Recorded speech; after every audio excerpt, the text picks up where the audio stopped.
오늘 사회를 맡은 바이랄 네트워크 엄종입니다. 주제가 그 이커머스 100조 시대 지속 가능한 성장 동력, 그러니까 앞으로 이커머스 뭐 먹고 살아야 되나 이런 주제인 것 같아요. 그 많이들 예측된 자료들이 많이 나왔는데 2019년이 되게 뜨거운 것 같습니다. 2018년 말부터 시작을 해가지고 그 전통적인 이커머스 쪽이랑 그리고 오프라인 영역에 있는 기업들과 그리고 IT 영역에 있는 또 다른 기업들이 같이 이커머스 영역에서 경쟁하는 모습들이 좀 보이고 있어요. 그래가지고 지금 현재 되게 재밌는 게 처음에 말했던 것처럼 그 이커머스 시장 규모는 지난해 기준으로 110조, 112조 정도 되는데 가장 최근에 통계청 통계가 나온 게 한 11조 정도, 11조 2천 정도 나온 상황이고요. 이걸 기반으로 봤을 때는 올해는 아마 그 130조는 무난히 넘지 않을까라는 예측이 나오고 있는 상황이고요. 그리고 또 재밌는 거는 그 신선식품, 그러니까 식품과 식용료품 카테고리가 굉장히 크게 성장을 하고 있어요. 전년 동월 대비 한 30% 정도 올라간 상황이고 전체 카테고리 기준으로는 4위. 그러니까 가전제품이랑 그리고 의류, 패션 다음 순위를 보이고 있습니다. 1위는 교통이랑 여행 서비스예요. 이런 상황이고요. 그리고 롯데랑 그 신세계 전통적인 오프라인 쪽에서 강세를 보이던 기업들이 본격적으로 이커머스 통합 행보들을 보이고 있죠. 독립법인을 만들기도 하고 여러 가지 계열사들을 합쳐가지고 서비스를 제공하기도 하고요. 그리고 IT 포탈인 네이버와 카카오도 본격적으로 또 이커머스에 들어와서 경쟁을 하고 있는 상황이고요. 재밌는 것은 현재 그 이커머스 시장에서 절대적으로 강자 포지션을 가지고 있는 기업은 없다는 겁니다. 지난해 기준으로 이베이 코리아, 그러니까 지마켓이랑 지구 그리고 옥션을 하고 있는 이 이베이 코리아의 거래액이 16조 정도 돼요. 그러니까 20%가 안 된다는 거죠. 그리고 다른 업체들을 추산을 해보자면 쿠팡 같은 경우에도 한 8조에서 10조 정도, 네이버도 비슷한 수준이라고 이야기가 되고요. 그렇기 때문에 이 이커머스판, 정말 그 110조의 판에서 아직까지 10%를 넘는 점유율을 가진 기업들이 별로 없다. 그러니까 절대 강자는 없는 시장 속에서 업체들이 굉장히 크게 경쟁을 하고 있는 상황이라고 보면 될 것 같습니다. 오늘 이 자리에서는 크게 두 가지, 최근에 많이들 하고 있는 전략 두 개를 좀 패널들께 여쭤보고 이야기를 나눠볼까 해요. 하나는 풀필먼트예요. 이커머스 물류라고도 이야기가 되는 것 같은데요. 아마존이 하고 있는 풀필먼트 바이 아마존에서 유래가 됐다고 하죠. 같이 연결되는 게 또 새벽 배송, 신선식품, 아까 말했던 신선식품 카테고리의 성장이랑 연결되는 건데요. 이런 부분에 대해서 패널분들과 이야기를 해보도록 하고요. 그리고 또 하나는 서브스크립션. 이것도 아마존의 프라임이라고 하는 지금은 전 세계적으로 1억 명 이상의 회원을 가지고 있다고 하죠. 많은 한국 기업들뿐만 아니라 글로벌 기업들이 그리고 또 이커머스 기업뿐만 아니라 바로 어제 요기요도 그 서브스크립션 모델을 도입했다라는 보도 자료를 냈었는데요. 이런 상황에서 이 모델들을 실험을 하고 있는데 결국에는 업체들의 숙제는 충성 고객을 어떻게 끌어당길까가 되는 것 같습니다. 마지막으로 언론들이 되게 좋아하는 키워드이긴 한데 결국 이 세계적으로 지금 유의미한 성장을 만들었다고 하는 아마존, 그리고 한국에서는 지금 아마존과 같은 과점 이상 규모의 그 점유율을 가진 이커머스 업체는 없어요. 그렇다면 이렇게 점유율을 가져갈 수 있는 업체는 누가 될 것인가, 이런 이야기를 하면서 마무리하도록 하겠습니다. 먼저 패널분들에 대해서 간략하게 제가 소개를 드리는 것보다는 패널분들께 직접 여쭤보는 게 맞는 것 같습니다. 바로 옆에 계신 박성희 대표님 같은 경우에 경력이 되게 화려하세요. 좀 말씀을 해주시겠습니까? 예. 네, 반갑습니다. 저도 오늘 아침에 일어날까 걱정을 되게 많이 했었는데 다행히 알람이 잘 울려서 무사히 도착을 했습니다. 그래서 항상 일찍 오거나 아주 늦게 오는 거여서 7시 한 15분에 도착을 했고요. 샌드위치와 커피를 아주 맛있게 잘 먹었습니다. 저는 그 롯데마트에서 한 6년 정도 근무를 하고요. 11번가에서 한 3년 정도 근무를 하고 GS홈 쇼핑에서 6개월 정도 근무하다가 다시 11번가에서 6개월 근무하다가 위메프에서 한 1년 반 정도 근무를 했었고요. 그 이후에는 원더스라는 물류 스타트업에서 근무를 하다가 지금은 올해 초부터 진짜 유통연구소라는 1인 기업을 설립해서 유통 물류 관련해서 글도 쓰고 강의도 하고 일부 컨설팅도 하고 있습니다. 그래서 오늘은 이런 좋은 자리에 불러주셔가지고 질문을 해주시는 거에 답변을 드릴 텐데 여기 계신 분들의 이 니즈를 충분히 충족시킬 수 있을지 모르겠지만 다른 패널 분들과 함께 한번 잘 이야기해 보겠습니다. 고맙습니다. 네, 박상희 대표님 같은 경우에는 오프라인 쪽에 있는 대형마트, 그리고 뭐 11번가라는 오픈마켓, 그리고 위메프라는 소셜커머스, 그리고 원더스라는 라스트마일 딜리버리 비즈니스를 하고 있는 물류까지 경험을 하신 분이라서 오늘 질문의 맥은 그 물류 부분, 그냥 풀필먼트 부분이랑 그리고 오프라인과 온라인에 싸우고 있죠. 그 같은 영역에서 온라인에서 싸우고 있는 이 두 기업의 경쟁 상황에 대해서 좀 질문을 좀 드릴 예정이고요. 다음으로 이미준 책임님 한번 소개 부탁드릴게요. 안녕하세요. 안녕하세요. 네, 저는 그 지금 롯데 이커머스 서비스 기획팀이라는 곳에서 아까 잠깐 지나가듯 나왔던 이 롯데 이커머스 7개 사이트 통합하는 프로젝트를 실무로 진행하고 있는 지금 서비스 기획자고요. 예, 그 회사 내에서는 일단 서비스 기획 실무를 담당하는데 제가 뭐 전 분야에 걸쳐서 한다기보다는 저도 일부 파트를 맡아서 진행을 하고 있고요. 주로 이제 저는 좀 뒷단에 클레임이라던가 그쪽을 주로 담당하고 있습니다. 주문결제 클레임 통합하는 쪽을 지금 기획을 하고 있고 회사 밖에서 제가 이커머스에 대한 애정이랑 그다음에 서비스 기획 직무에 대한 애정이 있어서 좀 강의라던가 아니면 외부 강연 같은 것들 그리고 뭐 브런치에 글 연재하거나 이런 활동이 많아서 어쩌다 보니 여기에 제가 낄 급이 아닌 것 같은데 여기 오게 됐거든요. 그래서 저한테는 실무적인 관점에서 그러니까 대부분 큰 맥락에서 이야기들은 되게 기사에도 되게 많고 사회에서도 이제 많은 분들이 이야기하세요. 어떤 걸 해야 된다, 뭐 어떻게 해야 된다. 근데 사실 이게 실무적 관점에서 정말 구축을 하려고 하면 현실적인 난제라던가 해결해야 되는 부분들이 굉장히 많거든요. 저는 이제 현장에 있는 사람이기 때문에 아마도 그런 쪽에 대해서 이야기를 해주시면 제가 더 잘 답변 드릴 수 있을 것 같습니다. 네, 감사합니다. 네, 이미준님 같은 경우에는 잠깐 이야기를 해주셨는데 브런치의 도근양이라는 닉네임을 가지고 글을 쓰고 계세요. 굉장히 좋은 글들이 많아가지고 저도 자주 참고하고 있습니다. 오늘 이 자리에서는 유일한 실무자시죠. 다른 분들은 다 실무를 떠나셨거나 아니면 실무와 거리가 먼, 저도 거리가 멀죠. 거리가 먼 사람들이기 때문에 실무단에서의 그 자세한 이야기들, 좀 현장감 있는 이야기들을 전해주실 수 있을 거라고 생각을 합니다. 마지막으로 송상하 교수님 소개 부탁드릴게요. 예, 안녕하세요. 송상하입니다. 저는 그 실무랑은 가장 멀리 있고요. 지금은 사실 이제 제가 이쪽 관련해 가지고 경력을 실제로 유통회사에서 일하거나 이런 적은 별로 없었어요.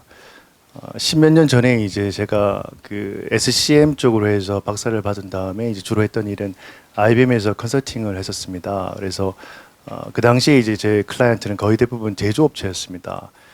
그 당시에 이제 유통이나 물류랑은 과제를 할 수가 없었어요. 왜냐하면 그 당시에 이제 유통이나 물류 쪽은 규모가 크지도 않았던 느낌이 좀 있고요.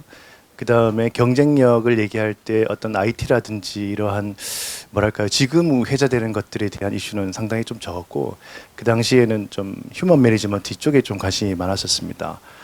그래서 어떻게 보면 2006년에 학교 온 다음부터 이제 그 물류를 좀 시작하게 됐는데요. 근데 2006년에 와서 물류를 시작했지만 실질적으로 거의 2013년까지는 거의 대부분의 클라이언트는 다 제조업체의 SCM 얘기를 많이 했었어요. 그래서 한마디로 말하면 우리 흔히 얘기하는 백엔드 쪽에 서플라이 체인 쪽에서 상품을 소싱을 해가지고 어떻게 보면 유통 매장까지 가기 직전까지 백엔드 쪽에 이제 주로 초점을 맞추다가 물론 이제 인터넷 이런 게 관심이 많았습니다만은 이제 인터넷이라고 한다면 대한민국에서 거의 대부분 네이버라든지 뭐 카카오 이런 식으로 어떻게 보면은 우리가 흔히 얘기하는 포털 비즈니스 뭐 이런 얘기들이 많았죠. 그러다가 이제 2013년에 홈플러스하고 한 2년 정도 같이 얘기를 좀 하게 됐습니다. 그때 이제 갑작스럽게 떨어진 미션이 뭐였냐면 유통의 미래는 무엇인가라는 그런 좀 황당한 주제였어요. 왜 황당하냐면은 저는 이제 어디까지나 서플라이 체인 쪽에서 백엔드에서 계속해서 있던 사람인데 갑자기 프론트엔드 쪽으로 넘어와 가지고 커스터머하고 유통하고 이쪽을 오다 보니까 처음에 사실은 어떤 걸 봐야 되나라는 고민이 있었습니다. 근데 이제 한 2년 정도 이제 그 얘기를 한참 이제 공부를 하고 자문을 하다 보니까 알게 된 게 뭐냐면 이게 유통의 변화가 아니라 우리의 삶이 바뀌고 있구나. 그다음에 우리를 둘러싸고 있는 전반적인 환경 자체가 바뀐다는 생각을 많이 했습니다. 그래서 처음 저한테 왔던 질문이 뭐였냐면 홈플러스와 같은 오프라인 유통 기업은 과연 앞으로 어떻게 될 것인가? 그리고 디지털 시대의 유통의 미래는 무엇인가?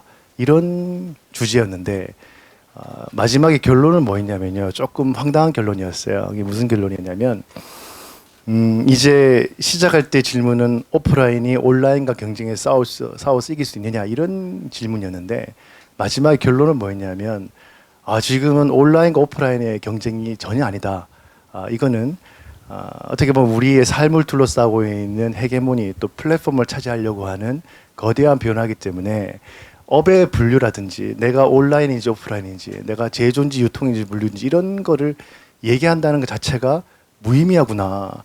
그래서 예를 들어서 우리가 공시를 할 때 우리 기업은 업이 어떤 비즈니스를 하고 있습니다. 이런 것들이 앞으로는 전혀 상관이 없고 앞으로는 디지털 시대에는 업의 경계가 사라진 다음에 누구라도 커스터머와 호흡할 수 있는 그 기업이 성공할 수밖에 없고 이 얘기는 결국은 온라인이냐 오프라인이냐 얘기를 자체 하지 말고 유통 제조 얘기하지 말고 모든 것이 융합돼서 한 방향으로 갈 수밖에 없다라는 결론을 내렸습니다. 그러면서 굉장히 좀 재미가 있었어요. 왜냐하면 그 전까지만 해도 우리가 제조와 유통, 물류 이거를 분리해서 얘기를 많이 했었거든요. 근데 오늘만 하더라도 지금 뭐 저는 이제 물류대학원에 있고요.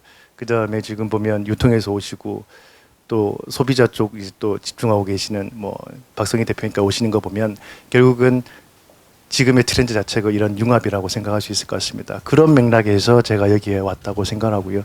그래서 실무는 잘 모를 수도 있습니다만은 전반적인 것들을 제가 보조 사회자라고 생각하고요. 좀 말씀을 드리도록 하겠습니다.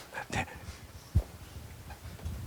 네. 송상열 교수님께서는 이 자리가 스타트업 얼라이언스죠. 스타트업 얼라이언스니까 한국에도 그 물류 관련 비즈니스를 하고 있는 스타트업들이 꽤 많이 나와 있어요. 생각보다 되게 많아졌습니다. 아직까지 뭐 다른 업체들에 비해서 좀 부족한 편이긴 한데요.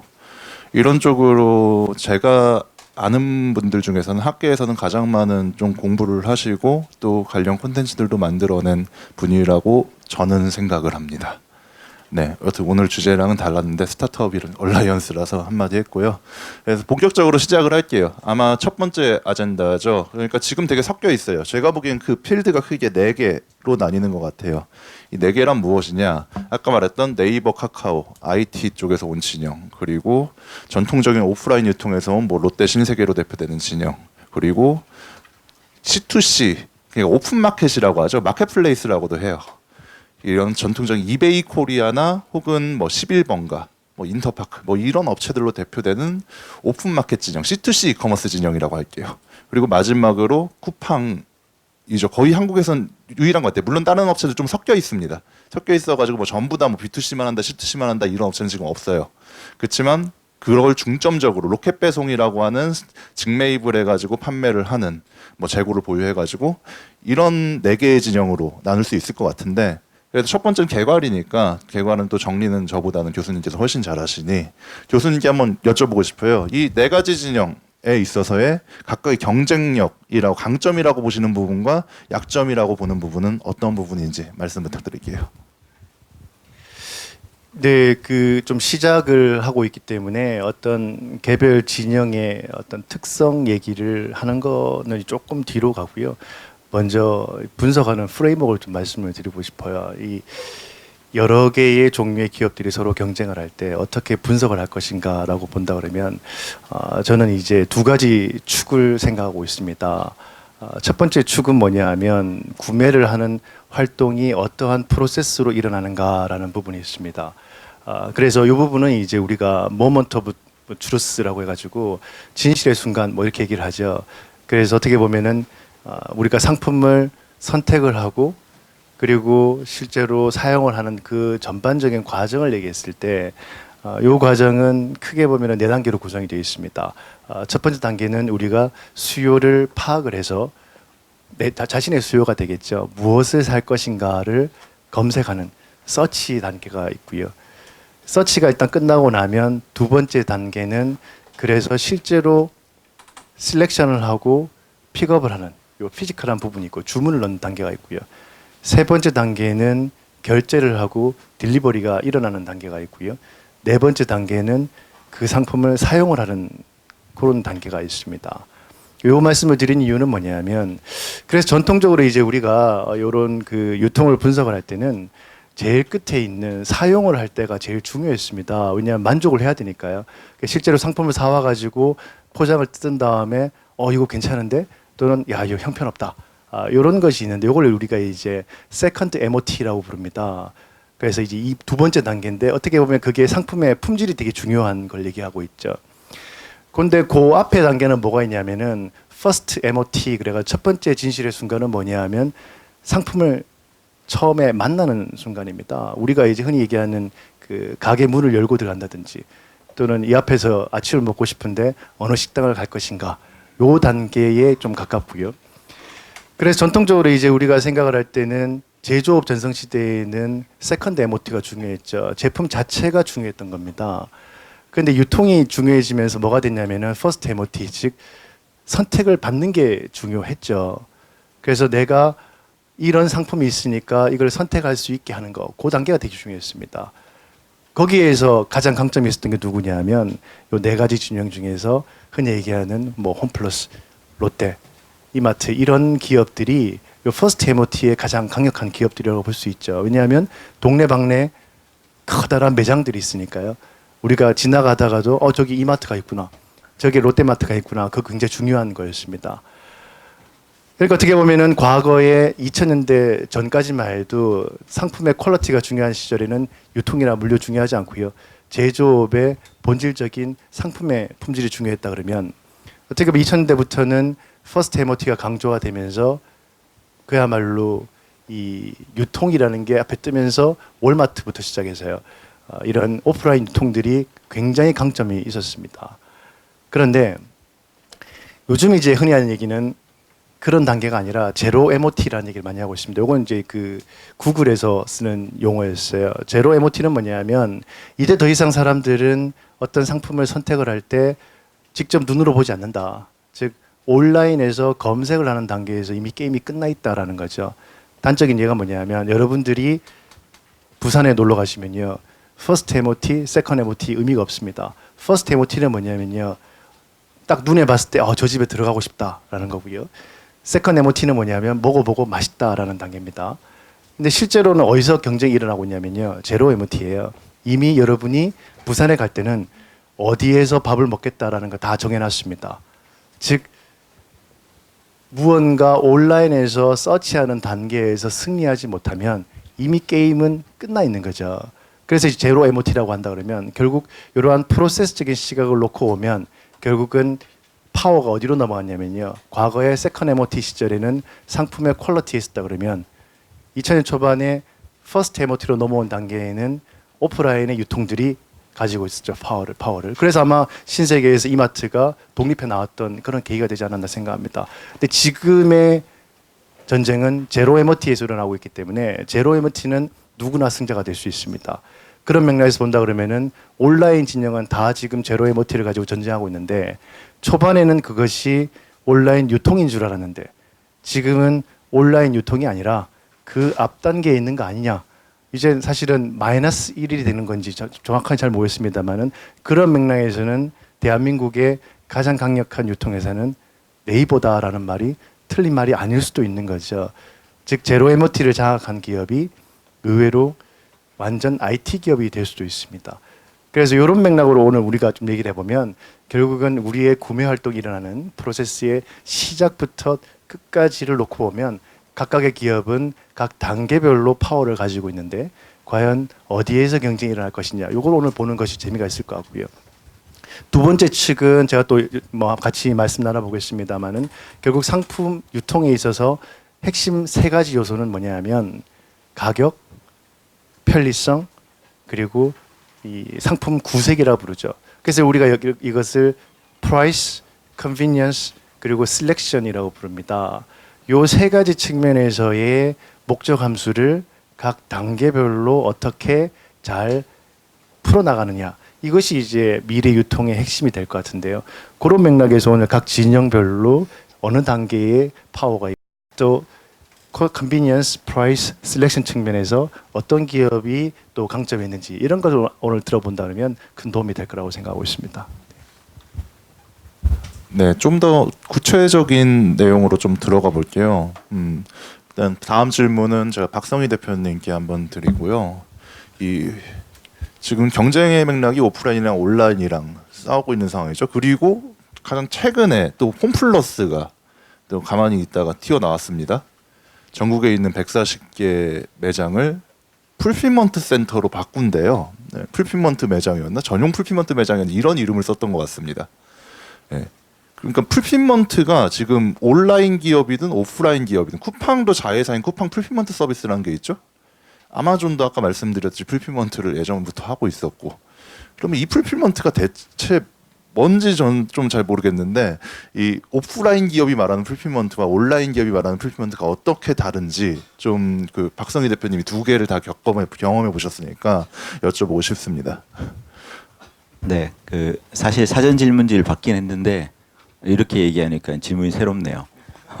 알고 있었지만 다른 질문인 같은.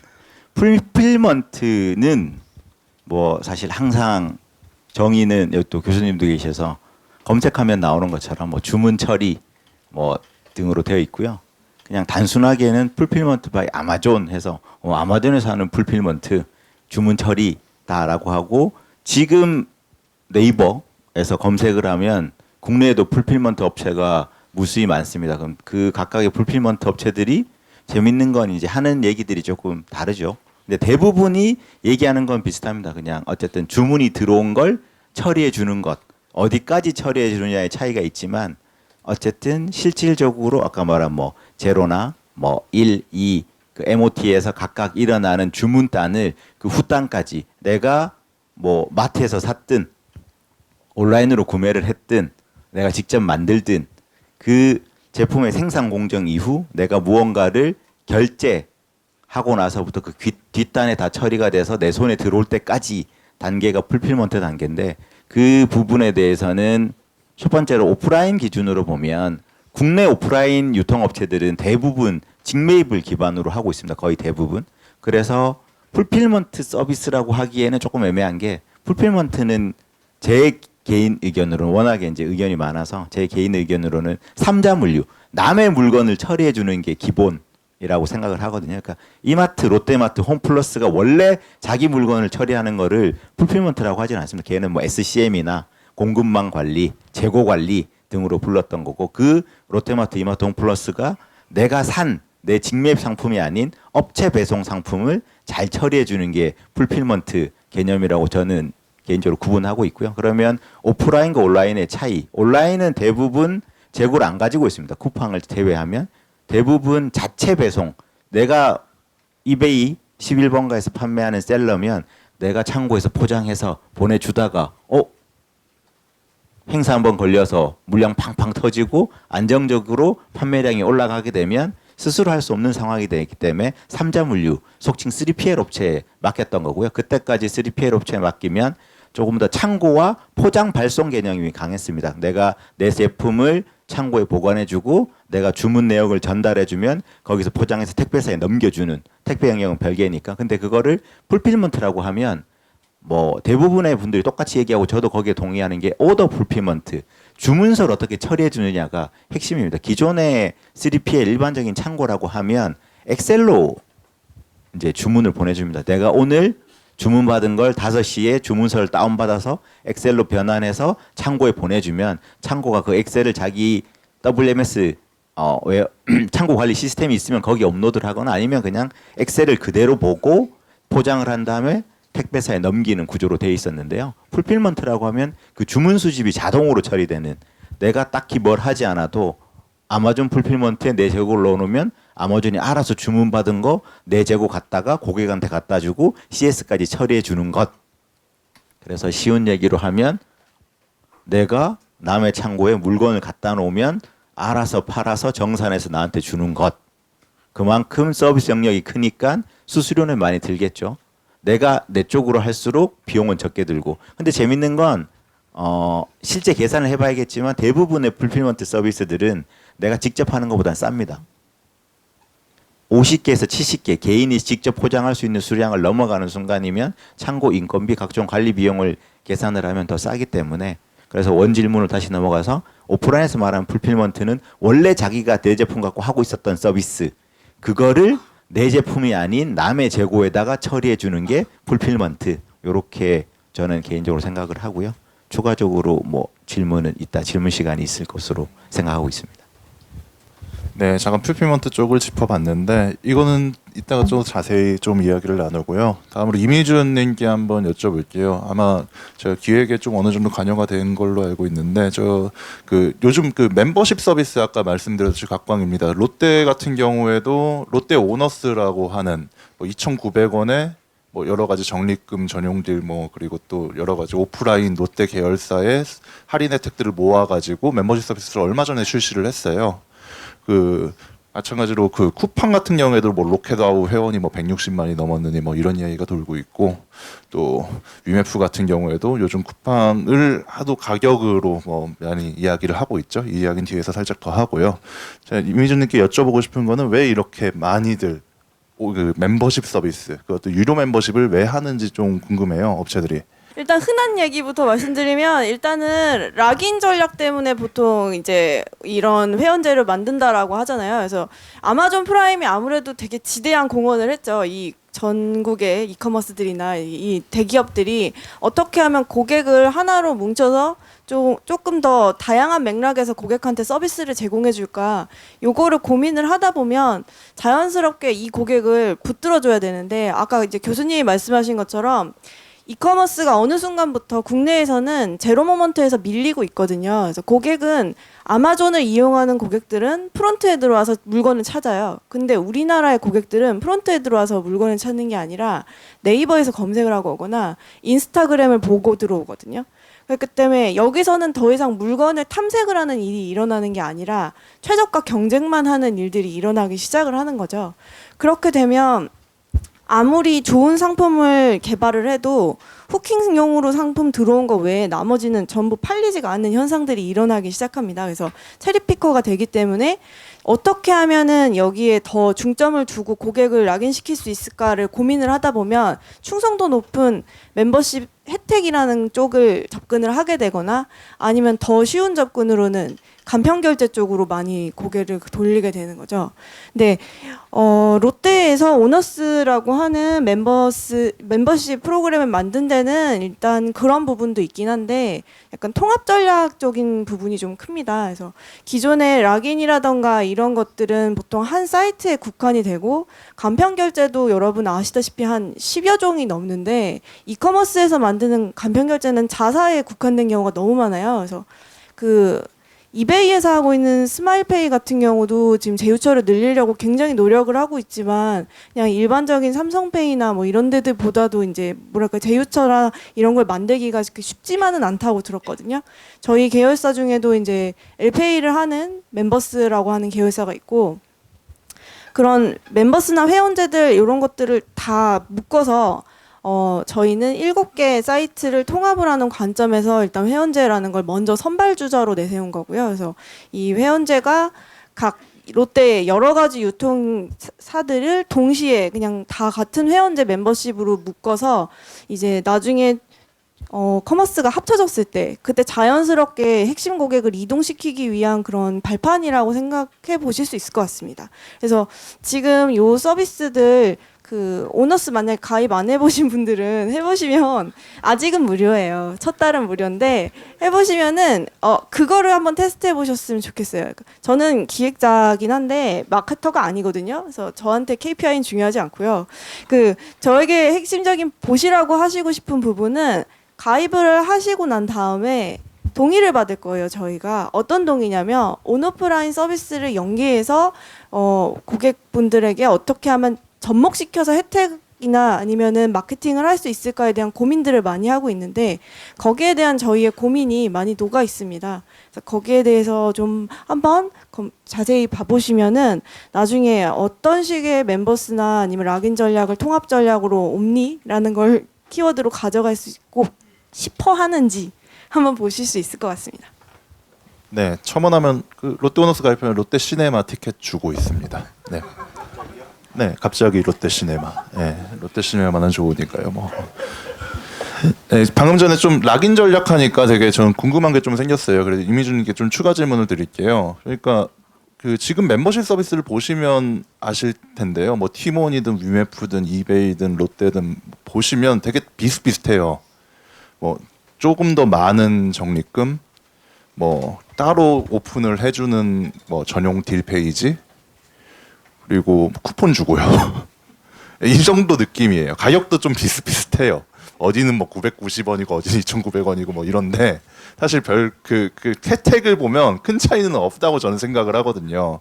그럼 이게 서로 그러면 락인을 한다고 비슷한 걸 내걸고 있는데 여기에서 어떻게 그러니까 서로 이러면 이게 멤버십을 오가면서 체리 피킹을 하는 것도 전 충분히 가능하다고 보거든요.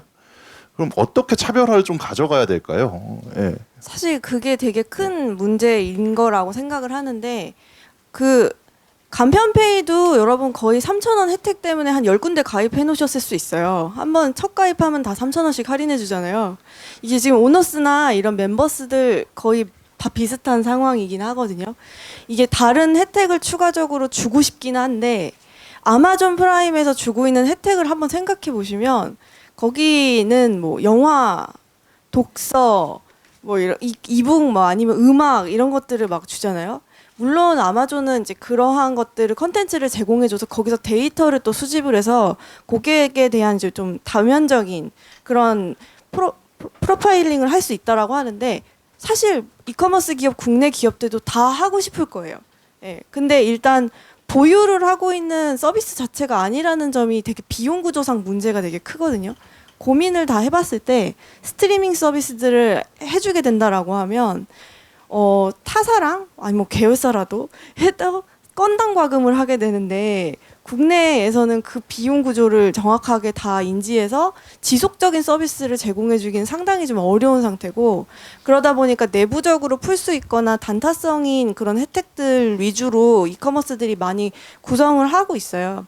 그래서 그게 차이를 엄청나게 많은 차이를 주고 싶지만 이게 오프라인 저희가 이제 오프라인 계열사가 많다 보니까 온라인 업무를 하면서 오프라인 계열사랑 소통할 기회들이 많은데 온라인 마케팅과 오프라인 마케팅이 굉장히 대단히 다른 점이 뭐냐면 오프라인 마케팅은 단타성으로 딱 때리고 그게 끝나도 돼요.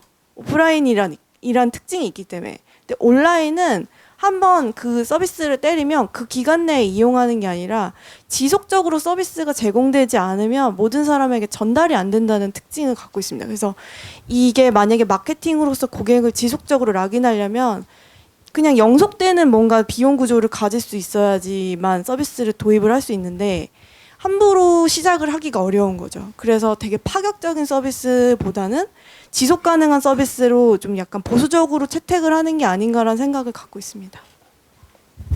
네, 좀 말씀해주신 거 관련해서 정리해보자면 아마존 프라임 얘기가 나왔는데요. 아마존 프라임 같은 경우에는 사실 아마존 프라임 같은 서비스를 한국에 제공하는 서브스크립션 서비스를 하는 업체는 없고요. 아마존 프라임은 안에서 뭐 전자책도 주고 뭐 음악 스트리밍도 해주고 뭐 영상도 VOD도 같이 굴립니다. 그냥 물류도 합니다. 당연히 물류가 기본이고요. 원래 2일 배송이 기본이었는데 이걸 1일 배송으로 축소해가지고 지금 아마존 실적이 한번 갔죠. 예. 근데 뭐 그 친구들은 쿨하니까요. 쿠팡도 비슷해요. 그렇게 갈 거예요. 그렇게 갈 건데 뭐 한국에서는 뭐 쿠팡이 무슨 왓챠를 인수하고 뭐 멜론이랑 뭐 통합 작업을 하고 카카오가 멜론이랑 통합 작업을 하거나 뭐 이런 그림이 나오지 않으면 뭐 모르겠어요. 잘 나오지는 않는 것 같아요. 왜 서로의 그거를 뺏어 먹는 게 좀 두려울 수도 있을 것 같고요. 예, 그렇죠. 예, 제가 말 그만하겠습니다. 예, 다음 질문인데요. 다시 한번 풀피먼트로 좀 돌아올게요. 송상하 교수님께 좀 질문 드릴게요. 이게 전통적인 기업 물류랑, 그러니까 B2B 기업 물류랑 그리고 B2C 물류라고 이야기되는 이커머스 물류라고 이야기되는 풀피먼트 영역에 큰 차이점이 있다고들 많이들 이야기를 하는데요. 교수님께 한번 그 차이점이 무엇인지 좀 여쭤보고 싶어요. 지금 오늘 이 앞부분에 크게 보면 두 가지 이슈가 있는 것 같아요. 첫 번째는 뭐냐 하면 풀피먼트 얘기 좀 많이 나왔고요.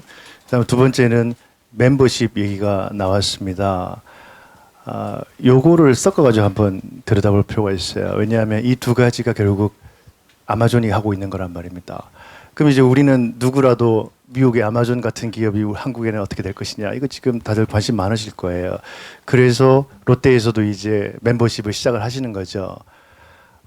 근데 이제 지금 방금 나왔던 질문은 뭐냐면 풀필먼트는 뭐가 다른가요? 이걸 얘기했는데 이 앞단을 먼저 이해를 해야 이 뒤에 이제 얘기가 가능하다 보니까 앞부분 조금만 말씀을 드리면요. 저는 이렇게 생각합니다. 나쁜 남자라고 얘기하죠. 나쁜 남자가 뭐냐면요. 여자분들이 되게 좋아하는 게 나쁜 남자래요. 그래서 이거를 제가 유통에다가 얘기를 하면 이런 겁니다.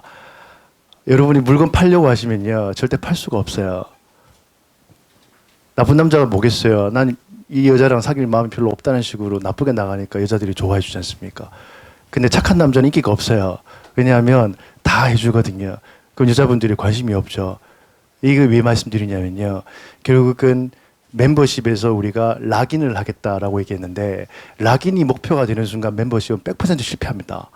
왜냐하면 고객들은 굉장히 똑똑해요. 그 똑똑한 고객들이 잡히려고 하지 않죠. 나쁜 남자처럼 가야 물건을 팔 수 있는데 멤버십을 락인을 하겠다고 생각하기 시작하면 뭐를 하냐면요. 이 멤버십에서 얘를 잡아놓기 위해서 열심히 뭔가를 하겠죠. 저는 그런 맥락에서 멤버십과 풀필먼트를 다시 한번 들여다보고 싶습니다. 그래서 요약을 하자면 이런 겁니다. 멤버십이나 풀필먼트나 목표는 결국은 다 락인을 하고 싶어 하는 거예요. 근데 그 방식이나 어떻게 보면은 단기적인 목표들은 절대 락인이 될 것 같지는 않고요. 결국 핵심은 뭐냐면 제로 MOT 때문에 이 모든 일이 생긴다고 좀 생각을 좀 해봅니다. 무슨 얘기냐면요. 우리가 고객을 잡으러 다니니까 고객들이요. 체리 피킹 하고요. 그 다음에 우리한테 들어오질 않아요. 그러니까 우리가 할 수 있는 방법은요. 덤핑밖에 없습니다. 가격 사이트에서 제일 위에 올라가줘야 우리한테 들어오겠죠. 그러니까 프라이스 매치가 시작되는 순간 다 공멸하는 비즈니스거든요. 그러니까 어떻게 보면 우리가 가격을 계속해서 깎아주는 것만으로는 안 된다라는 어떻게 보면 절박하면서 시작된 것이 멤버십과 풀필먼트라고 생각을 한다 그러면 결국은 이게 전통적인 우리 비즈니스에서 가격을 깎는 것, 그다음에 회원 제도, 그리고 3PL 물류 이런 거랑은 달라질 수밖에 없다. 그럼 결국 우리가 하고자 하는 풀필먼트와 멤버십의 목표는 뭐냐면 결국은 저 멀리서 막 도망다니고 있는 고객이 그것 때문에 우리랑 친하게 지내기 시작하는 거야. 그것 때문에. 그러면은 왜 고객들이 우리한테 와가지고 친하게 지내려고 그러냐? 혜택이 필요하겠죠. 그래서 보면은 결국 멤버십이라는 게 뭐냐 하면 그 멤버십에 가입을 하면 내가 뭔가 좋아가지고 자꾸 오고 싶게 만들어줘야 되는 거죠. 그래서 네이버에 가서 얘기하지 않고 또 뭐 예를 들면 구글에서 구글링을 하지 않고 바로 롯데에 들어오게 하는 것이 멤버십이거든요. 그러면 우리가 얻을 수 있는 건 뭐냐면요. 고객의 데이터를 확보할 수 있습니다. 즉 지금까지의 우리의 유통이라는 것은요. 기존의 3PL 물류라는 것들은 다 어떤 맥락이냐면요. 트랜잭션 베이스로 움직이는 겁니다. 트랜잭션 베이스가 뭐냐면요. 건 바이 건으로 이번에 온 고객 잘해주는 거예요. 근데 지금 얘기하고 있는 멤버십과 풀필먼트는 뭐냐면요. 트랜잭션이 아니라 그 사람의 커스터머 라이프타임 밸류 CLV가 제일 중요한 거예요. 이번 트랜잭션에서는 우리가 손해볼 수 있습니다. 하지만 이 사람을 앞으로 30년 동안 우리가 락인을 할 수 있다 그러면 그거는 전혀 다른 얘기가 되겠죠. 따라서 우리가 KPI를 측정을 할 때 과거의 3PL이나 과거의 회원 제도는 이 고객을 트랜잭션에서 얼마나 돈을 벌었느냐. 또 3PL 물류도 마찬가지예요. 건 바이 건으로 과연 우리가 이번에 운송을 얼마나 저렴하게 했는가. 또 창고에 얼마나 저렴하게 저장했는가.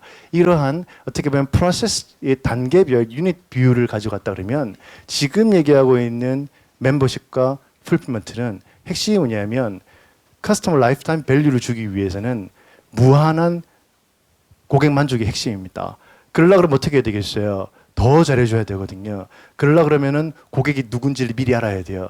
이 사람이 어디 사는지, 이 사람이 도대체 뭘 시키는지, 이 사람은 주로 어디서 놀고 있는지, 뭐에 관심이 있는지, 어떤 상품을 좋아하는지 이러한 정보들을 우리가 데이터로 파악한 다음 그 고객에게 최대한 빨리 공급할 수 있다 그러면 아까 말씀드렸던 convenience, selection, price 중에 price는 당연한 겁니다. 여러분 비싼 상품을 멤버십으로 팔 생각은 버리셔야 돼요. 그건 불가능한 얘기죠. 커스터머들은 똑똑하거든요. 따라서 프라이스가 기본에 깔린 상태에서 컨비니언스와 셀렉션을 주는 유일한 방법은 결국은 멤버십을 통해서 그 고객에 대한 더 많은 정보를 알 수 있는 것, 그리고 그를 바탕으로 해서 커스터머에게 과거와 같이 트랜잭션에서 비용 낮추는 게 아니라 무한한 고객 만족도를 주기 위한 물류를 해주는 것, 이게 풀피먼트가 되거든요. 그래서 저는 앞으로 미래의 유통은 플랫폼이라 그러면 그 플랫폼의 핵심적인 가치는 멤버십과 풀피먼트가 될 수밖에 없다라고 생각하는 겁니다. 그런 차이가 있을 것 같아요. 다음 질문 좀 심한 과정으로 좀 넘어갈게요. 이 새벽 배송 관련된 이야기를 안 할 수가 없을 것 같아요. 요것도 얼마 전에 뭐 롯데도 시작하고 신세계도 시작하고 뭐 다들 많이들 하고 있습니다. 쿠팡도 작년에 시작을 했죠. 원래는 이게 전통적으로 그 스타트업들, 그러니까 마켓컬리가 사실 가장 늦게 시작했어요. 그 전에 뭐 헬로네이처나 지금은 망했지만 배민찬, 그러니까 전시는 더맨더머스라는 업체예요. 배민 프레시 전에 더맨더머스인데 이런 업체들이 열심히 시장을 개척하고 이제는 대기업들까지 뭐 GS든 뭐 동원이든 이런 이들까지 들어와서 각축전을 벌이고 있는 상황이에요. 그 공통점은 돈을 많이 쓴다. 이 비즈니스를 하고 있는 업체들 중에서 돈 버는 데가 없는 것 같아요. 제가 보기에는. 그래서 박성희 대표님께 한번 여쭤보고 싶어요. 이 새벽 배송에서 돈이 많이 나가는 이유는 무엇인지, 그리고 이게 정말 하는 게 맞는 건지 왜 하는 건지 좀 여쭤보고 싶어요. 저는 개인적으로 새벽 배송이 뭔가 엄청난 새로운 서비스를 위해서 만들었다기보다는 제가 또 문자 쓰는 걸 별로 안 좋아하는데 고육지책 아닌가라는 생각을 하는데, 여기는 제가 아까부터 계속 봤는데 연령대가 고육지책을 굳이 네이버에 검색하시진 않아도 다들 아실 정도의 연령대인 것 같아서 새벽 배송 보면 산지에서 뭐 각자 카피는 다르지만 대표적인 이제 컬리에서 주로 얘기하는 게 이제 산지에서 오늘 생산한 거 바로 내일 갖다 준다라고 하는데, 새벽 배송이 아니면 애초에 그게 가능하지 않습니다. 그러니까 새벽 배송을 위해서 한 게 아니라 그 상품을 보관하고 선도 유지해서 그 다음날 보내는 게 더 안 좋은 거죠. 오늘 새벽에 밭에서 땄으면 이걸 빨리 처리해야 창고 비용도 안 들고 보관 비용도 안 들고 흔히 말하는 로스, 폐기도 안 생기기 때문에 신선한 제품을 확보했단 말이죠. 그걸 처리할 수 있는 방법이 새벽 배송이었는데 갑자기 새벽 배송이 더 빠른 배송. 야, 갑자기 프레임이 쿠팡 로켓 배송 다음날 오잖아. 새벽 배송은 새벽에 갖다 줘. 근데 똑같이 다음날이에요. 잘 생각해 보시면 새벽 배송이라고 오늘 오는 게 아니에요. 제일 빠른 배송은 어디서 하고 있었냐?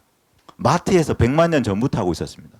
제가 2006년에 롯데마트 입사했는데 2006년부터 홈플러스에서 온라인 배송, 그리고 그 전에 근거리 배송, 백화점에서 이제 불법이라고 욕먹어서 못하던 근거리 배송, 2000년대 전 20세기부터 하고 있던 겁니다. 제일 빠른 배송은 주문하면 바로 갖다 줘요. 그리고 지금 뭐 나우픽이라는 뭐 스타트업도 있고 각종 스타트업들이 빠른 배송, 이륜차를 이용한 빠른 배송들은 하고 있었단 말이죠. 그러니까 새벽 배송은 빠른 배송이 아닙니다. 상품을 선도를 유지해서 갖다 주기 위한 상품 베이스인 건데, 그거를 이제 속칭 뭐 옆에도 계셔서 좀 그렇고 저도 다녔지만 대기업에서 로켓 배송은 뭔가 돈이 엄청 많이 드는 것 같아. 어떻게 우리가 배송 기사까지 고용해서 하겠어? 그래서 택배 이용하니까 애매하고, 새벽 배송 요거 보니까 얼추 괜찮은 것 같은데 이슈도 되고, 그 다음에 온라인으로 식품도 많이 올라오고, 할인점이 특히 원래부터 마트가 식품의 짱입니다. 여전히 매출의 반이 식품에서 나오고, 할인점 매점 들어갈 때 생각해 보세요. 입구에 딱 들어가면 신선 제품 쫙 깔려 있고 생선, 고기, 그리고 모두가 좋아하시는 만두 시식 코너를 지나서 이제 다른 상품들이 놓여 있단 말이죠. 그래서 마트 쪽에서는 당연히 원래 자기 쪽에 갖고 있던 헤게모니를 다시 갖고 와야 되는 거고, 롯데도 새로 배송을 했는데 제가 참 개인적으로 원래 직장과 상관없이 뭐 말랑이 말씀드리면 롯데를 이커머스의 승자가 될 거라고 예측을 거의 유일하게 여기저기 떠들고 다녔는데, 이번 새로 배송을 보고 이러면 내 밥줄 끊어지겠는데? 사실 신세계가 마켓컬리 인수할 것 같다는 얘기 한참 나올 때 제가 작년 초에 모 세미나에서 하늘이 새짝 나도 그런 일은 없다. 그런데 마침 신세계가 새벽 배송을 시작해줘가지고 제가 잠깐 으쓱했었는데 롯데홈쇼핑에서 이번 새로 배송을 그따위로 하면서 제가 크게 충격을 받고 롯데 이게 정말 괜찮은 거 맞나? 근데 마침 또 패널로 오신다 그래가지고 어디까지 까야 되나라고 생각했는데 원래 옆에서 까야 제맛입니다. 저는 뒷담화를 까지 않습니다. 곧따로 하면 망할 거예요. 다시 원래로 돌아와서 새벽 배송은 새로운 배송이라기보다는 이미 택배 차량 모자라서 쿠팡이 흰 번호판으로 이전 정권의 수혜를 받아서 자체 배송하고 있고 택배차 구하기 힘듭니다. 낮에 배송비 많이 들어요. 근데 밤에는 차가 안 밀려요. 잘 생각해 보세요. 서울 시내 여기 강남에 배송한다고 생각해 보십시오. 한 10군데 배달하는데 2시간 걸릴 거예요. 새벽에는 한 20분은 아니지만 30분이면 될 겁니다. 실질적으로 그 코스트는 낮지만 운영 코스트가 별도로 들어가는 거죠. 원래 있던 프로세스가 아니니까. 그럼 고객 관점에서의 장점은 뭐냐? 안심이죠, 안심. 로켓 배송이 다음날 배송을 보장하는 게 포인트인 것처럼 지금 택배가 주문하면 다음 업체가 물건을 안 보내서 안 오는 거지 택배에는 잘못이 없습니다. 택배에 물건 넘기기만 하면 99% 다음날 들어갑니다. 99%.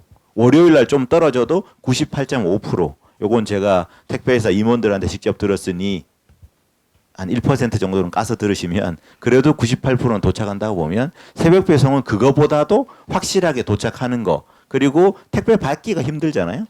근데 새벽에는 어차피 집 앞에 놓고 그 시간에 누가 훔쳐가지 않으니까. 그래서 다시 원질문으로 돌아가면 새벽 배송은 뭔가 새로운 서비스를 만들려고 했던 것도 있지만 신선 제품, 신선 상품의 특성상 그거 선도를 유지해서 보관하는 게 더 어려웠기 때문에 빨리 고객들에게 넘겨주는 게 이익이 됐던 거. 다만 그 과정에 현재 기준으로는 너무 많은 비용이 들어가고 있는 상태. 그리고 옆쪽에서 껍데기만 보면서 카피하다 보니까 그저 시간만 새벽에 갖다 주는 서비스가 된 게 현재 상황인 것 같고요. 그렇지만 시장이 성장하고 있으니까 일단 시작하고 나면 다시 또 포인트를 잡을 거라서 올해까지는 업체만 무수히 늘어나다가 내년 정도 되면 각각 좀 새로운 컨셉의 서비스가 나오지 않을까. 그러니까 올해는 새벽 배송이 경쟁이 치열하다. 그 얘기는 뭐다? 쿠폰을 많이 뿌린다. 일단 올해는 공짜로 주는 것까지는 다 이용하시고 내년에 다시 쓰시면 된다. 이렇게 말씀드리겠습니다. 네. 물류 이야기를 지금까지 많이 했는데요. 시간이 얼마 안 남았네요. 그래서 물류 말고 이제 좀 다른 이야기를 좀 살짝 할게요.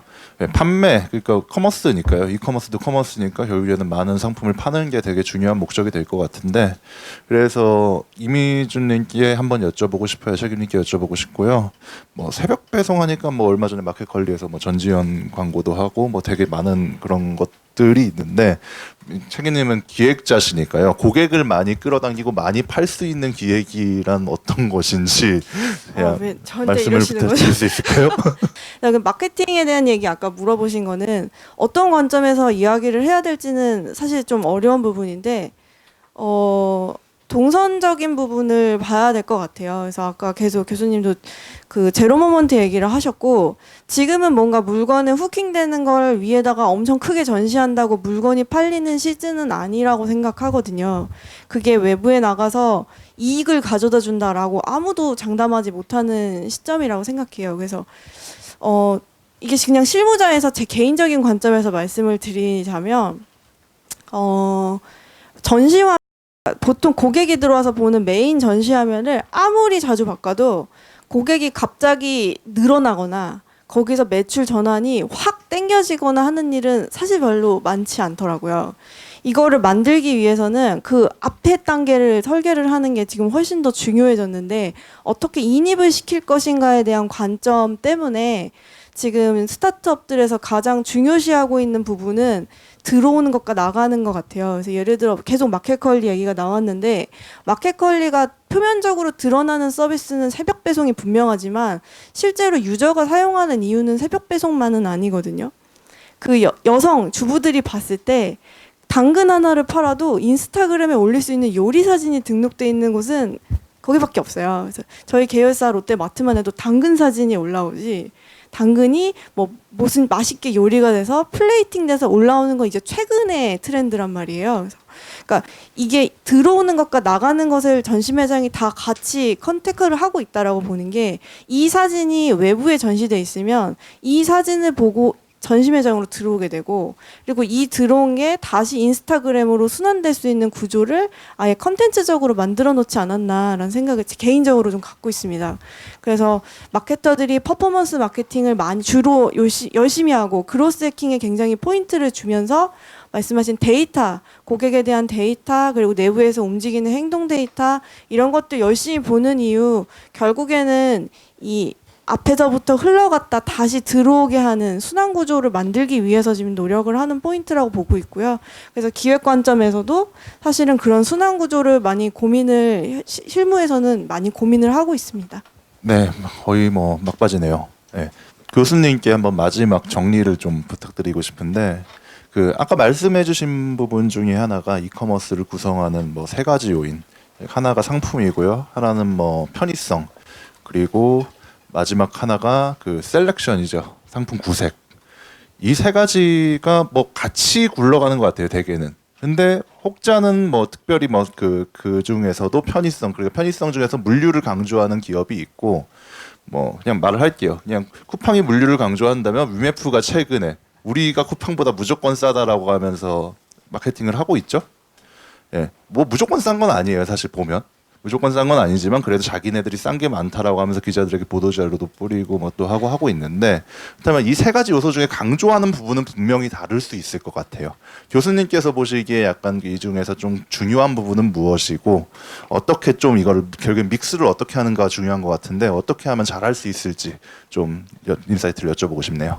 네, 처음에 말씀드린 것처럼 이제 우리가 무언가를 판매한다라는 것은 세 가지를 해줘야 됩니다. CSP를 해줘야 되는데 기본적으로는 셋 다 잘할 필요는 별로 없습니다. 가장 저렴하거나 가장 편하거나 또는 가장 다양하거나 이 세 가지가 다 장점이 분명히 됩니다. 그런 의미에서 유통이라는 것은 특정 하나의 기업이 독점할 수 없고요. 이 세 가지를 최소한 하나는 마스터를 해야 되는데요. 그런 맥락에서 보면은 어떠한 곳이 있는데 이곳이 예를 들면 명품 한번 생각해 보세요. 가격이 저렴하지 않습니다. 그럼 명품이 팔리지 않는 게 아니죠.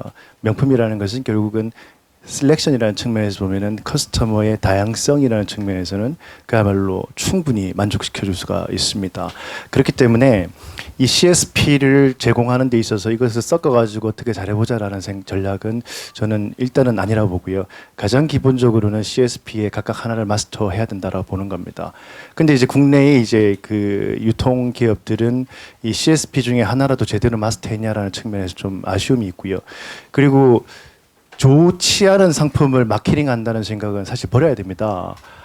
이게 마케팅으로 나쁜 상품을 파는 것은요, 2번, 3번까지 가능한 거지 커스터머들이 바로 알아보게 돼 있습니다.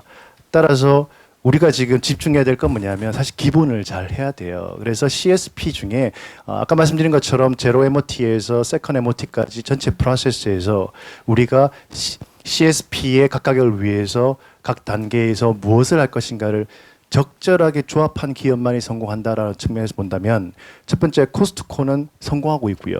철저하게 P에 초점 맞추고 있고요. C와 S는 포기했습니다. 생각해 보세요. 여러분, 카드 하나밖에 쓸 수 없어요. 그리고 상품의 다양성은 제로입니다. 하지만 가격에 대한 신뢰는 확실하죠.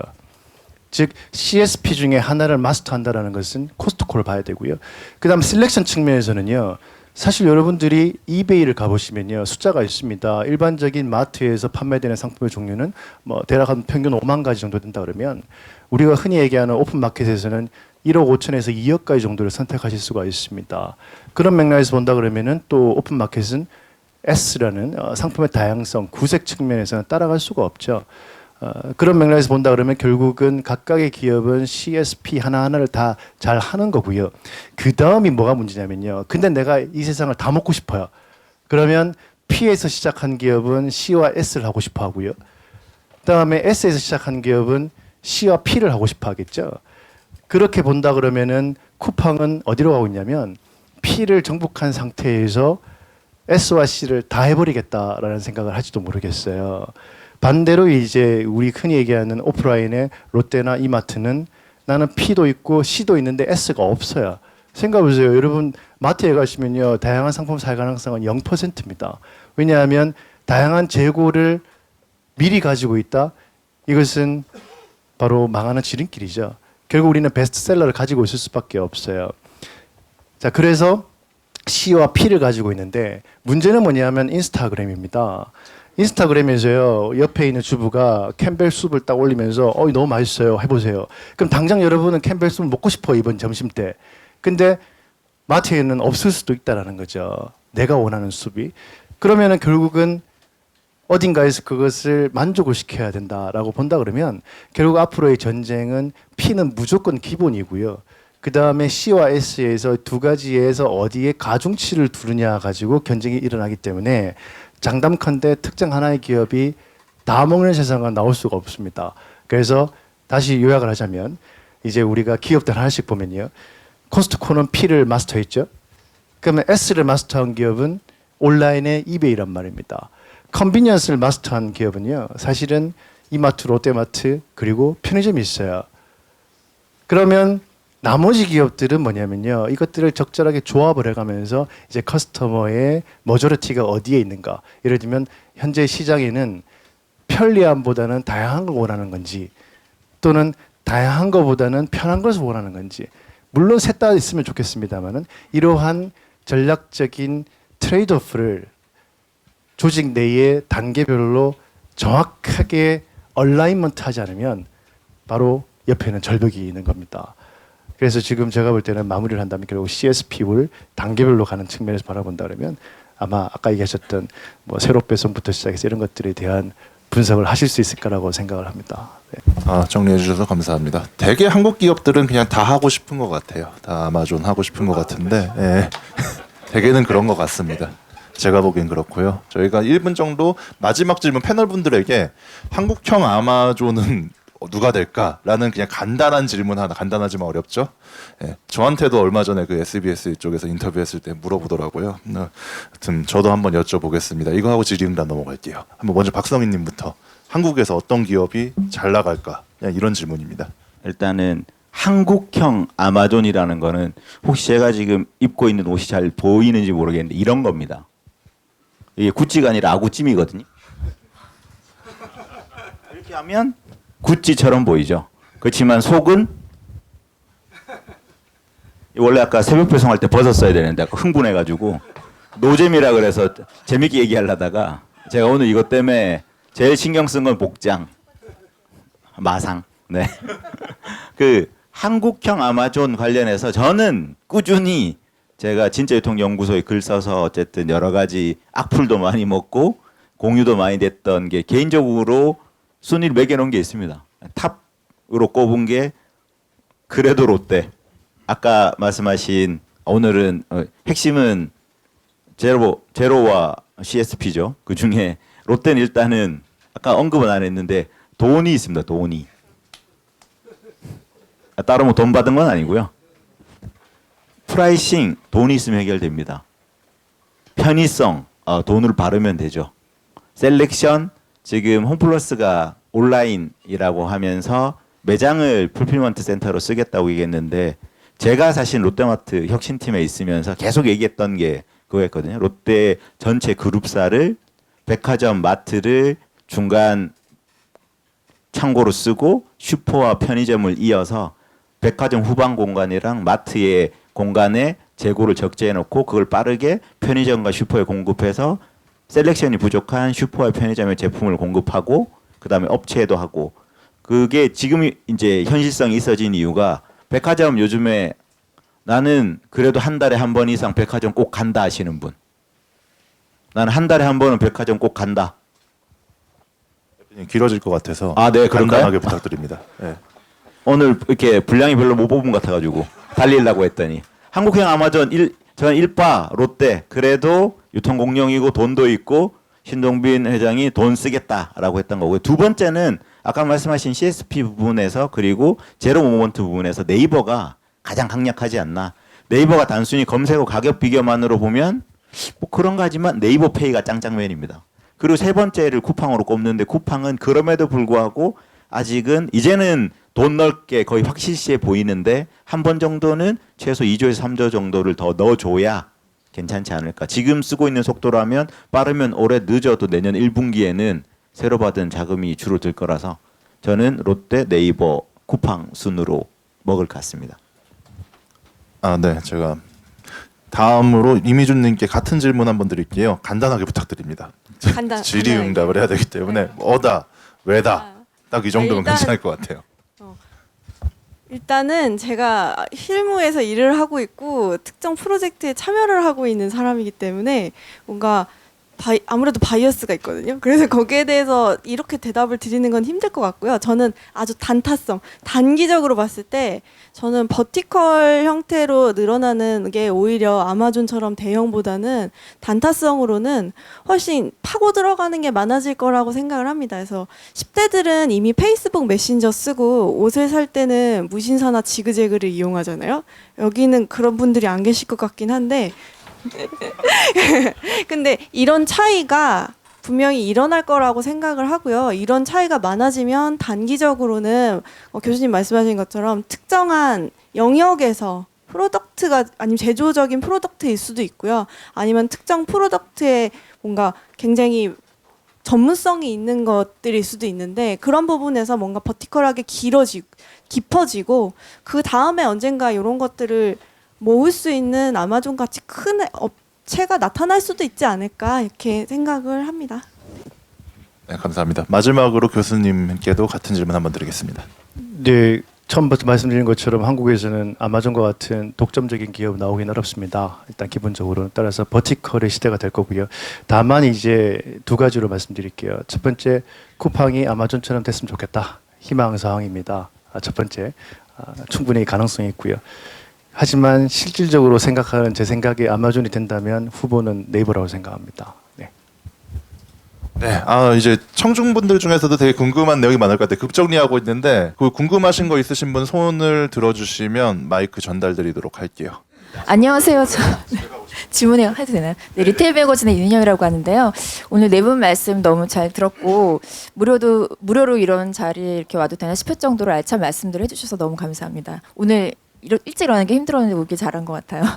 네, 오늘 얘기에서도 아마존 얘기가 많이 나왔는데 사실 뭐 작년까지만 해도 설마 아마존이 국내 진출하겠어? 그럴 만한 이유도 없는 것 같고 이런 말들이 있었는데 올해 들어서는 아마존이 진출할 것 같다는 얘기가 이제 업계에서 많이 나오기 시작했거든요. 증권가 쪽에서도 그런 얘기가 나오고 또 심지어는 뭐 굉장히 대형 사무실 임대했다라는 루머도 나오고 이러고 있는 상황인데 이미 이제 AWS나 일부 사업은 들어왔지만 그 이커머스가 들어온다는 그런 말들이 나오고 있는데 그 아마존이 들어올지 그 가능성에 대해서는 어떻게 보시는지 하고 또 들어왔을 때 우리나라 기업들이 어떤 면에서 경쟁 우위를 가져가야 할까 그런 부분에 대해서 뭐 박성희 대표님이 말씀해 주셔도 좋을 것 같고 저는 사실 항상 잘 모르지만 답변을 극단적으로 하는 경향이 있어서요.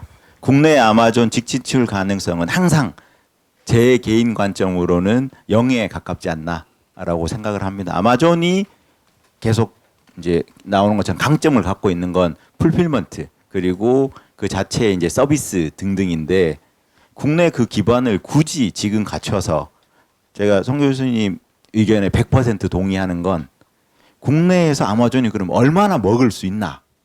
라고 생각을 해봤을 때 아마존이 적어도 지금 130조 이제 예상되는 시장에서 한 30조는 먹어줘야 되는데 그 돈 쓸 거면 굳이 한국에 와가지고 이미 이전 투구판이 꽤 오래되고 있는데 올 거냐라는 측면에서 제가 단순히 회사 주로 이제 기획이나 전략 쪽에 있었는데 손익을 두드려봤을 때 한국은 자본을 투여해서 시장을 먹어서 남을 게 별로 없다. 제가 실제로 11번가에서도 외부 레포트들을 받았고 저도 그때 참여했습니다만 아마존의 한국 진출 자체는 그때도 별로 효과가 없을 것 같고 굳이 한다고 하면 일본이나 이 인접 국가에서 한국 정도의 일부 창고를 빌려서 제품을 진짜 잘 나가는 셀렉션만 갖다 놓고 그 아이허브가 했던 것처럼 셀렉션 정도만 공급하지 직진출은 하지 않을 것 같습니다. 그러니까 다만 제휴를 통한 진출에 대해서는 그거는 가능성이 어느 정도 있다고 생각하는데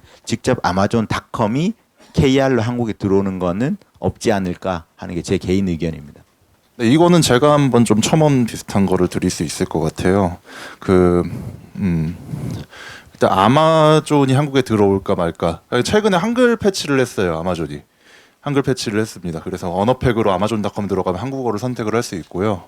그리고 제가 또 다른 분들에게 듣기로는 아마존이 따로 준비하는 게 있는데 그 페이지몰 그러니까 알리익스프레스 같은 형식의 별도의 직구 상품만 모아놓은 페이지몰을 만들고 있다라는 이야기가 들어왔어요. 뭐 아마존 코리아에 물어봤는데 얘네는 항상 노코멘트라서 뭐 모르겠어요. 그거는 모르겠는데 근데 이걸 아마존 코리아가 같이 준비하고 있다는 이야기가 들어와가지고 확인을 했는데요. 저는 이거 충분히 가능하다 봅니다.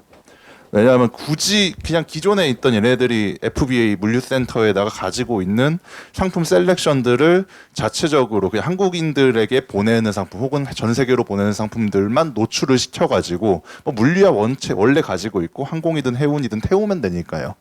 보여주기만 하면 되거든요. 아마존이 한국에 들어올 이유가 없는 이유. 한국 사람들이 아마존에서 엄청 직구해요. 아마존이 그 배너 한국인 주소로 한국 주소로 들어가면 배너가 뜨는데 그게 4,500만 개의 상품을 배송을 했다고 하거든요. 한국까지. 이게 작년 버전이에요. 그 전에도 아마 그랬을 수도 있는데 안 바뀌고 있어요. 이 4,500만 개가 어떤 숫자냐? 한국에 한 달 1년 기준으로 인바운드로 들어오는 직구 물량 넘어갑니다. 매출로 치면 이게 객단가가 하나에 직구가 8만 원 정도 되거든요. 이거 환산을 하면 쿠팡 매출 정도 나와요. 4조 4천 정도입니다. 왜 들어오겠어요? 한국 사람들이 알아서 아마존닷컴 들어서 사는데요. 예, 그래서 그 정도 선에서 페이지몰 정도 만들어가지고 알리익스프레스 참고하시면 될 것 같아요. 그 정도는 저는 충분히 가능한 이야기라고 생각을 합니다. 네, 다음 질문 계시면. 네, 안녕하세요. 저 머니투데이 기자 이강준인데요. 저도 이제 최근에 여기에 이제 뭐 취재하고 출입하게 돼가지고 좀 배경 지식이 많이 없었는데 패널분들 좋은 말씀 들으면서 좀 많은 공부가 된 것 같은데요. 두 가지 정도를 여쭤보고 싶은데 그 이미준 책임님한테 여쭤보고 싶은데 그 작년 기사를 좀 보면 롯데 물류 백오피스 통합 작업을 좀 본격적으로 진행을 하겠다. 쇼핑몰 통합 먼저 하겠다고 했는데 그 부분은 현재 뭐 얼마 진행이 됐는지 좀 여쭤보고 싶고 두 번째는 뭐 신선식품에 한해서 30분 배송 정도를 좀 하고 있다고 들었는데 다른 것도 좀 뭐 도입이 되고 있는 건지 아니면 뭐 준비 중인 게 있는 건지 좀 여쭤보고 싶습니다. 되게 네, 일단 두 가지를 질문 주셨는데 사실 제가 답변 드릴 수 있는 부분이 있고 없는 부분이 있을 것 같긴 해요. 그래서 먼저 30분 배송부터 말씀을 드리면 일단 롯데 슈퍼에서는 이미 30분 배송이라는 기준까지는 아니지만 1시간 단위 배송이 이미 세팅을 해서 갈 수 있도록 예전부터 쭉 되어 있었고요.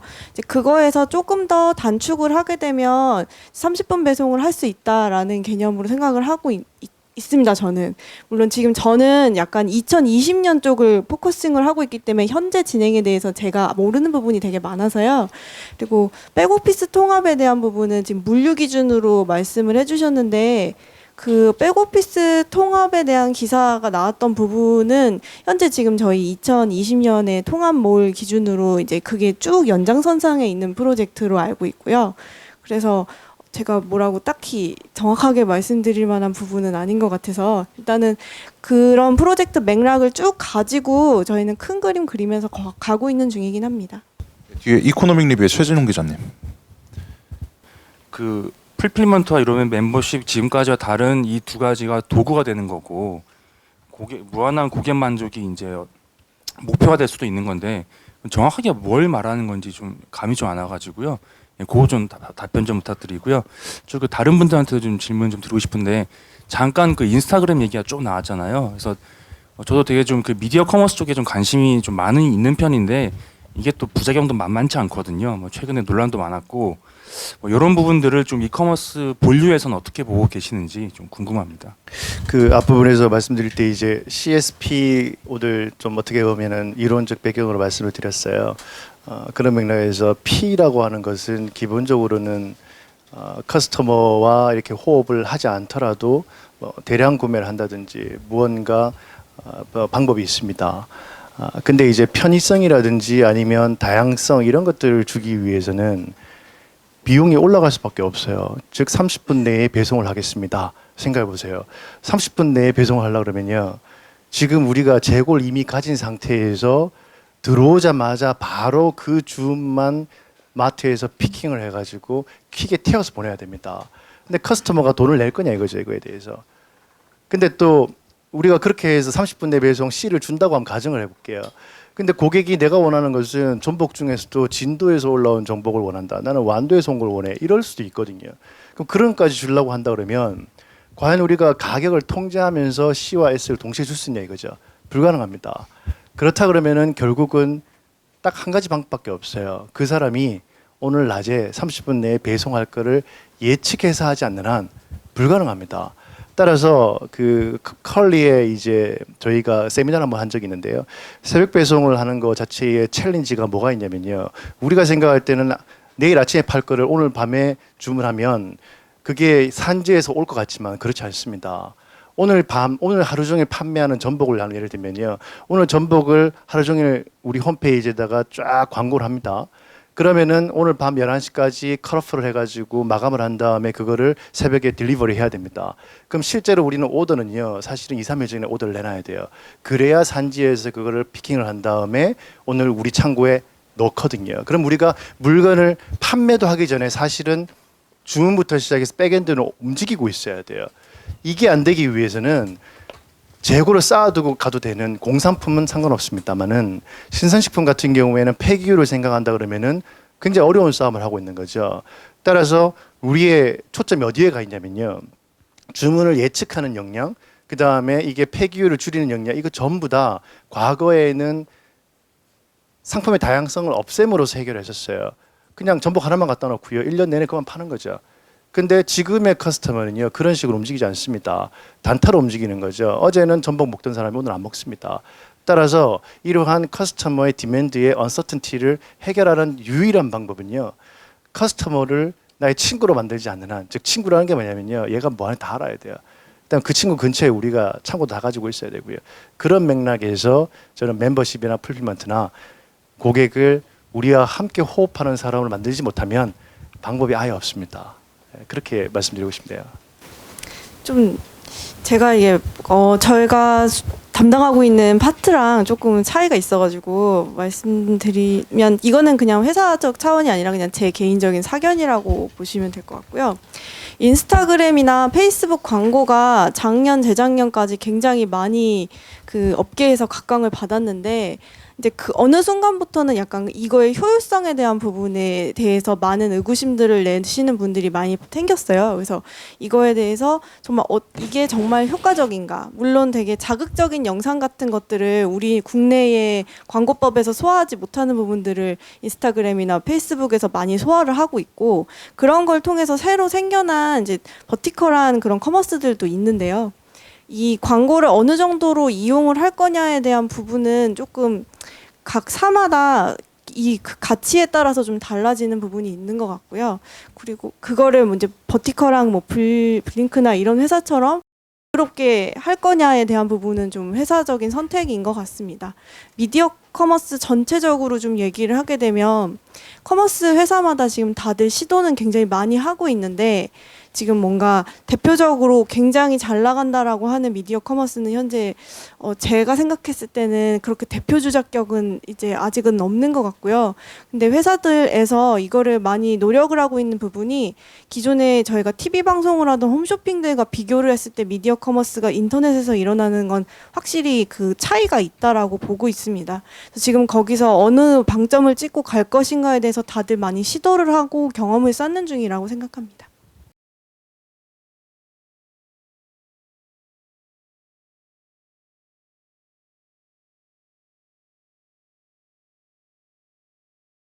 제가 질문 드리겠습니다. 저 CJ 대한통운 컨설팅팀 고중현이라고 합니다. 송상아 교수님께 좀 질문 드리고 싶은데요.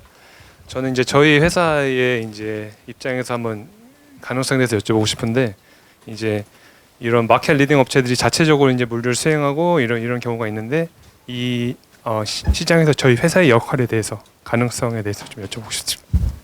그 이제 제가 CJ 가서 이제 말씀을 드릴 내용이긴 한데요. 제가 전문 교수를 하고 있습니다만은 지금 그 한 가지 아쉬운 부분이 어디에 가 있냐면요. 이러한 유통발 풀필먼트 혁신에 있어서 물류기업들의 역할은 무엇인가라는 부분이 우리의 고민입니다. 왜 고민이냐면 미국만 놓고 보더라도 혁신적인 풀필먼트 기업들, 혁신적인 어떻게 보면 커스터머 서비스하는 기업들 놓고 보면 물류기업이 많지가 않아요. 왜냐하면 단기적으로는 물류기업은 어떻게 보면 세컨더리 디맨더거든요. 이게 무슨 얘기냐면 우선 비즈니스 성공을 해서 디맨드가 생기면 그 서비스를 우리가 수행해 주는 거기 때문에 우리가 스스로 뭔가를 만들 수가 없어요. 예를 들면 CJ 대한통운이 새벽 배송을 최초로 만들 수가 없는 거죠. 그런 맥락에서는 어떻게 보면 오히려 저 역으로 생각해야 되는 게요.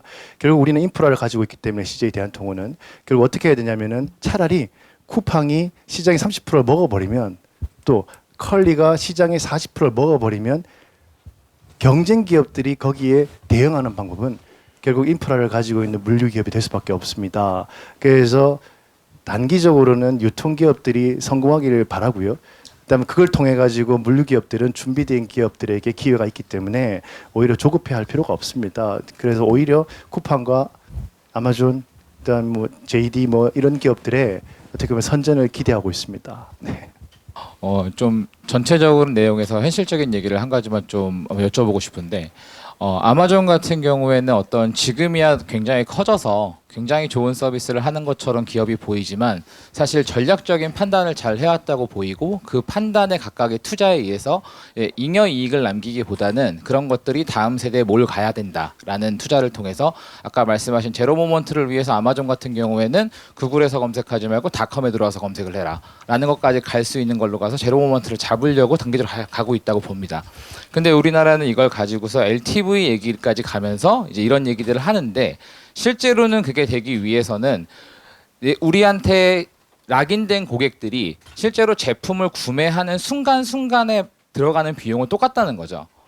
그런데 이거에 대해서 고객들이 새로 마케팅을 해서 KPI를 늘려서 우리 쪽을 고객 획득 비용이 들어가기 때문에 이쪽에 중심이 맞춰져 있다 보면은 기존에 있는 고객들에게 줄 돈은 사라집니다. 이런 과정에서 락인들이 안 일어나거든요. 이쪽에서 행동이 일어나려면 결국에는 동일한 비용, 구매할 때 단위로 오면 동일한 비용이 발생하는데 이 사람들에게 무언가를 해주려면 결국에는 다른 비즈니스, 말씀하신 것처럼 롯데칠성 같은 게 있어서 엄청난 자본을 끌어와서 여기다 때려 박아도 할 수 있다든지 그게 아니라면 획득 비용을 줄여서 이쪽에 비용을 줘야 되는데 그런 의사결정을 하는 기업들은 한국에 없는 것 같아요. 과연 세 분이 각자 조금씩 이력이 다르시긴 한데 그런 의사결정이 과연 한국에서 나올 수 있을 가능성이 조금이라도 있다고 생각하시는지 한번 여쭤보고 싶습니다. 네, 되게 어려운 얘기인데요. 근데 제가 그냥 이렇게 말씀을 드릴게요. 당연히 우리가 기존에 있던 잡아놓은 물고기엔 돈 안 주고요. 새로운 물고기 잡으러 다니거든요. 근데 저는 그 아마존 스타일은 아니라고 봅니다. 그 이제 지금 우리가 조금 잘못 생각하는 게 뭐냐면 새로운 고객을 잡아가지고 매출을 늘리겠다는 생각을 많이 하지만 실제 아마존 책 한번 보시면 좋을 것 같아요. 여기서 뭐 책 광고할 건 아니지만 아마존에 대한 좋은 책들이 많이 있습니다. 특히 Everything Store 같은 책을 보시면요. 아마존은 시작부터 끝까지 현재 있는 고객의 만족을 끝까지 주는 것 외에는 일체 관심이 없었고요. 그걸 정확하게 타이밍마다 오로지 그쪽으로만 의사결정을 했을 때 펀딩이 계속 따라와 줬습니다. 따라서 쿠팡의 예를 든다 그러면요. 커스터머의 만족을 최우선에 놓고 그러면 결국은 아마존에 얘기하는 플라이 휠이 움직이면서 시스템적으로 가야지 단기적으로 커스터머 2-3명을 더 얻는 것은 전혀 의미가 없는 겁니다. 그런 맥락에서 본다 그러면은 제가 만약에 우리나라 기업들이라면 커스터머 새로 리테인하는 그 가져오는 코스트보다는요 기존 고객을 리테인하는 것이 훨씬 밸류가 높다라는 것을 인정하고 그리고 다른 거 다 필요 없고요 그냥 커스터머 라이프타임 밸류만 놓고 만족을 해주고 제대로 된 비즈니스라는 것이 핵심이지 곁다리에 있는 장식을 하는 것들은 길게 갈 수 없다라는 건 분명하다고 봅니다. 네. 네, 안녕하세요. 패션 개인화를 목표로 스타트업을 하고 있는 최재영이라고 합니다. 일단 아까 교수님께서 말씀해 주신 것 중에서 이제 제로 MOT나 이제 퍼스트 MOT가 현재 기업들이 집중하는 것이라 생각이 드는데 실제 우리 이제 기업들이 원하는 거는 고객 만족이라고 말씀하셨는데 왜 기업들은 그러면 세컨 MOT나 아니면 그 이외에 앱서 서비스는 신경을 안 쓰고 왜 퍼스트나 제로만 신경을 쓰려고 하는지에 대해서 이유를 알고 싶습니다. 이거 자꾸 제가 이제 막을 잡고 죄송해요. 요거 이제 간단하게 말씀드릴게요. 전혀 그렇지 않습니다. 일단 기본적으로 기업들은 세컨 MOT가 기본이죠. 근데 문제는 뭐냐면 제품이 표준화되고 퀄리티를 우리가 어느 정도 예측을 할 수가 있습니다. 그러다 보니까 자연스럽게 제로 MOT까지 갔습니다. 근데 문제는 뭐냐면 패션 쪽은 여전히 제로 MOT가 중요합니다. 따라서 패션에 있어서만큼은 애프터 세일즈가 아니라 반품의 시대가 오고 있고요. 그다음 얼마 전에 이제 모 주간지에도 제 기사가 나왔습니다만 인터뷰했습니다만은 리퍼브의 시대가 온다라고 하지만 저는 리퍼브라고 보지 않고요. 이게 리퍼비스트 프로덕트이면 이 반품인데요. 이 반품이 앞으로는 패션의 핵심이 될 거라고 보고요. 스티치픽스 같은 기업을 보더라도 앞으로 반품 프로세스를 얼마나 할 거냐. 즉 여기서 말하는 반품은요. 10개를 팔았을 때 한두 개 돌아오는 반품을 얘기하는 게 아니고요. 10개를 보냈을 때 9개가 돌아오는 반품을 얘기하는 겁니다. 즉 커스터머가 어떤 상품을 원하는지 알 수도 없어가지고 이것저것 팔다가 이 제로 MOT거든요. 근데 세컨 MOT는 뭐냐면요. 막상 받아봤는데 마음에 안 들어요. 이게 세컨 MOT거든요. 근데 이거는 패션 인더스트리는 분명히 여전히 존재하는 문제입니다. 따라서 패션은 제가 볼 때는 제로, 퍼스트 다 중요하지만 제로, 세컨드도 되게 중요해질 것 같고요. 그런 맥락에서 거기에서 반품 경쟁이 앞으로 벌어질 걸로 예상을 하고 있습니다. 예. 네, 시간이 다 됐네요. 혹시 못해서 아쉬운 질문은 끝나고 패널분들께 따로 질문을 해주시면 될 것 같고요. 오늘 이 자리는 이렇게 마칩니다. 아침부터 나오셔가지고 정말 고생하셨습니다. 네, 감사합니다. 마지막까지 수고해주신 패널분들께 큰 박수 부탁드릴게요.